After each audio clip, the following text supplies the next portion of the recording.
आज हम लोग पढ़ेंगे बहुपद के बारे में। इसमें जान लेते हैं कि क्या क्या होता है।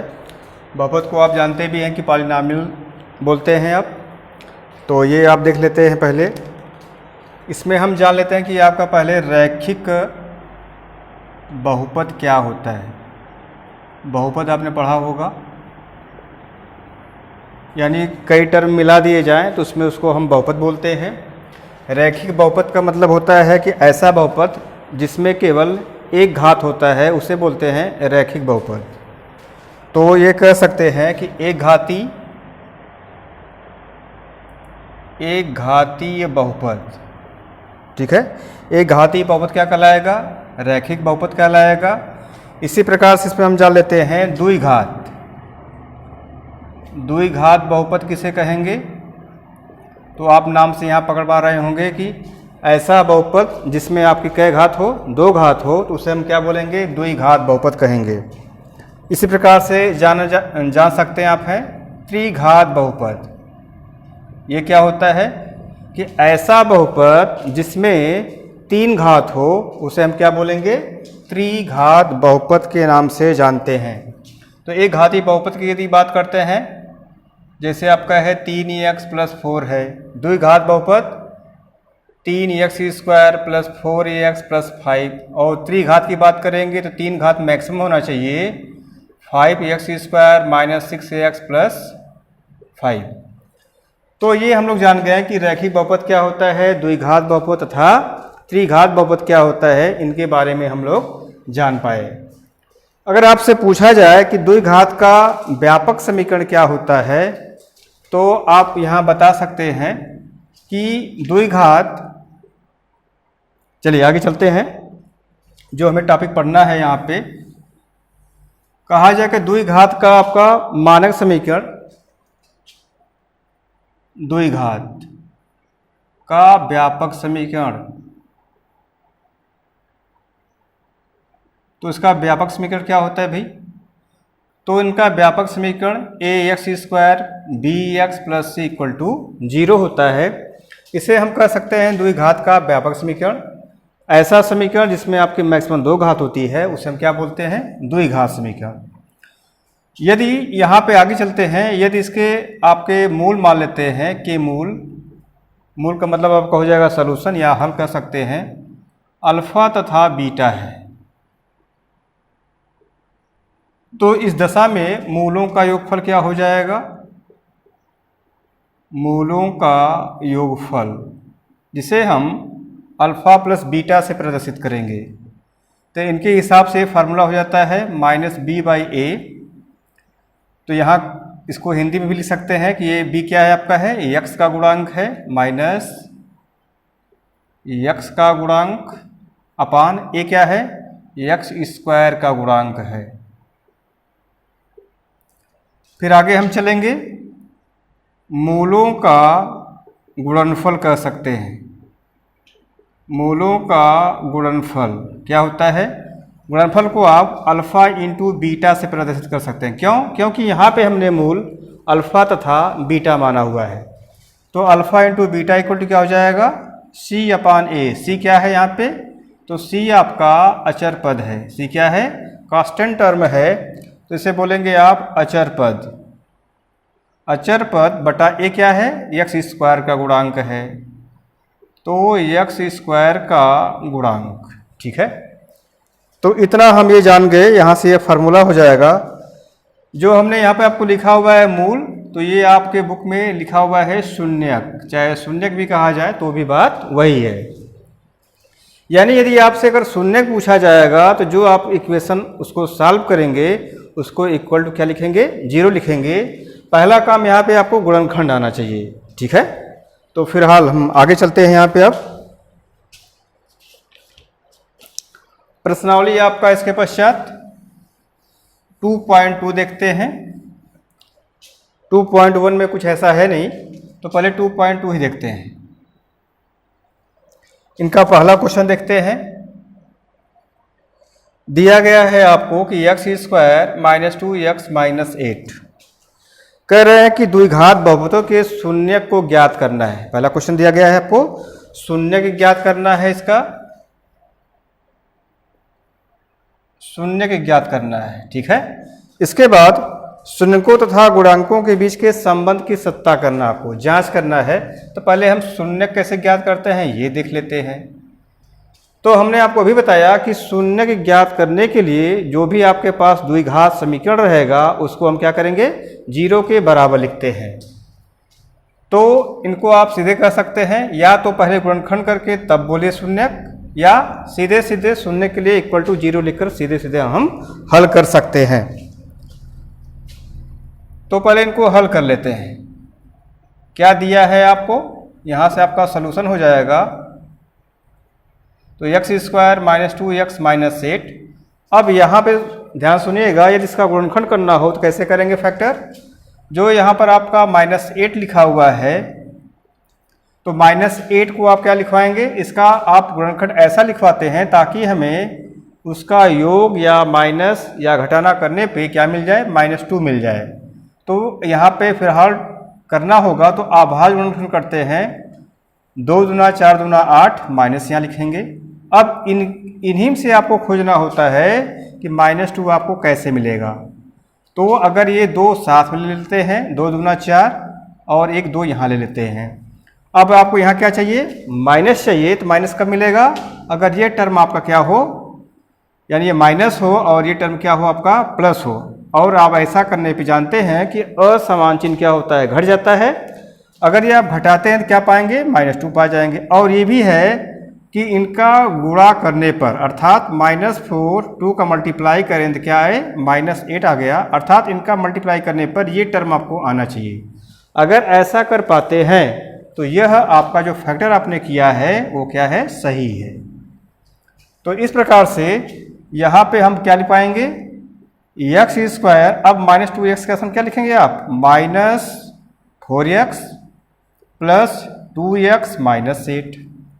ठीक है, तो अब दो का आप पेयर बना के कॉमन करिएगा तो हो जाएगा। यहाँ से x कॉमन करेंगे तो x - 4 अब प्लस इसमें से कॉमन क्या करेंगे, 2x - 4। अब देखिएगा पुनः कॉमन क्या करेंगे आप, दोनों में से x - 4 तथा बचेगा क्या शेष। जब x - 4 कॉमन कर लेंगे तो दूसरे ब्रैकेट में आपको बचेगा यहाँ से x और यहाँ से +2। तो x - 4 x + 2। अब इसके बाद बोलेंगे क्या चीज़, शून्य के लिए। तो कह सकते हैं कि शून्य के लिए हमने आपको क्या बताया, जो भी आप फंक्शन मानते हैं इनको आप 0 के बराबर लिख देंगे। तो इस प्रकार से हम कह सकते हैं शून्य के लिए x² - 2x - 8 इक्वल टू क्या, 0। तो हमने यहाँ पर इसका गुणनखंड कर लिया है तो सीधे लिख सकते हैं कि x - 4 x + 2 इक्वल टू 0। अब एक बार फर्स्ट टर्म में आपका ये हो जाएगा कि x - 4 इक्वल टू 0, पक्षांतर करेंगे तो x equal to 4। Second term में आपका हो जाएगा x + 2 इक्वल टू 0। अब +2 को आप पक्षांतर करेंगे तो क्या हो जाएगा, -2। अर्थात ये आपका पहला टर्म आ गया, यानी जो आप वहाँ कहते थे मूल, तो ये आपका पहला मूल कितना हो गया, 4। दूसरा मूल कितना हो गया, -2 हो गया। तो इनको आप एक प्रकार से आप अल्फा भी बोल सकते हैं, पहला मूल, और ये आपका क्या हो जाएगा, दूसरा मूल। यानी द्विघात बहुपद है, 2 घात है, इसका मतलब इसके पास कितने आएंगे मान, 2 मान आएंगे।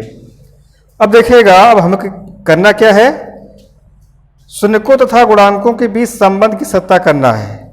तो यहाँ से हम निकाल लेते हैं कि भाई शून्य का योगफल कितना आएगा। तो शून्य का योगफल कितना आएगा, 4 - 2 कितना हो जाएगा, 2 हो जाएगा। और यहाँ से इनका गुणनफल भी निकाल लेते हैं, शून्य का गुणनफल। तो गुणनफल कितना हो जाएगा, 4 × 2 इक्वल टू कितना, -2 है तो -2 यहाँ रखिएगा। 4 × -2 इक्वल टू -8। अब जांच करने का मतलब ये हुआ कि जो आपने यहाँ समीकरण बोला हुआ है, इनकी आप जो मानक समीकरण है जो हमने आपको बताया है, अब यहाँ पे इनको हम बराबर 0 लिख लेते हैं। तो तुलना किससे करेंगे आप, द्विघात समीकरण। कौन सा मानक समीकरण बताया था अभी, ax² bx + c = 0। तो तुलना करेंगे आप, तो यहाँ एक्स स्क्वायर गुणांक क्या आपके पास है, ए है। यहाँ पर मान क्या दिया गया एक्स स्क्वायर का, कुछ नहीं होता है तो 1 होता ही है। यहाँ पे एक्स का गुणांक बी और यहाँ पे एक्स गुणांक -2, और यहाँ सी का तुलना करेंगे तो क्या निकलेगा आपका -8 निकलेगा। हमने कहा था कि यदि इसके आप मूल क्या मानते थे, अल्फा बीटा, तो अल्फा बीटा से भी हमने आपको बताया था कि मूलों का योगफल alpha plus beta equal to क्या बोलते थे, -b/a। b क्या है आपका, x का गुणांक, a क्या है आपका एक्स स्क्वायर का गुणांक। तो यहाँ रखिएगा -b, पहले से ही है, b का मान कितना है यहाँ पे -2 है, तो -2 और a का मान क्या है 1 है। अब माइनस माइनस मल्टीप्लाई करेंगे क्या आ जाएगा +2। तो यहाँ मूलों का योगफल आया कितना, alpha plus beta equal to +2, आपने क्या निकाला है +2, यानी ये मान सही है। दूसरा निकाल लेते हैं कि मूलों का गुणनफल alpha into beta equal to c/a। तो c का मान क्या हमारे पास है -8 और a का मान कितना है 1 है। अब इसको हल करेंगे क्या आएगा भाई -8। तो हमारे द्वारा निकाला गया ये मान सूत्र के द्वारा, और ये हमने हल करके निकाला है, दोनों मान क्या आ रहे हैं, बराबर आ रहे हैं। इसका मतलब इस प्रकार से यह बहुपद क्या हमारा है, सत्य है। जांच इस प्रकार से हम लोग कर लेते हैं। ऐसे ही क्वेश्चन आप इसमें दिया गया है 6 क्वेश्चन, इनको आप सॉल्व करिएगा, ठीक है। आगे चलते हैं दूसरे क्वेश्चन पे।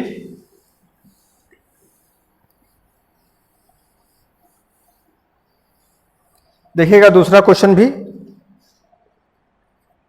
पूछ रहे हैं आपसे कि एक द्विघात बहुपद ज्ञात करिए जिसके शून्यकों के योग तथा गुणनफल क्रमशः दिया गया है।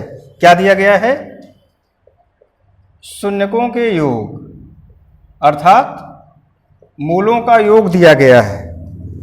अर्थात क्या दिया गया है, इसको आप कह सकते हैं कि मूलों का योग, और मूलों के योग को हमने किस अक्षर से प्रदर्शित किया था, अल्फा प्लस बीटा से किया था, 1/4 दिया गया है।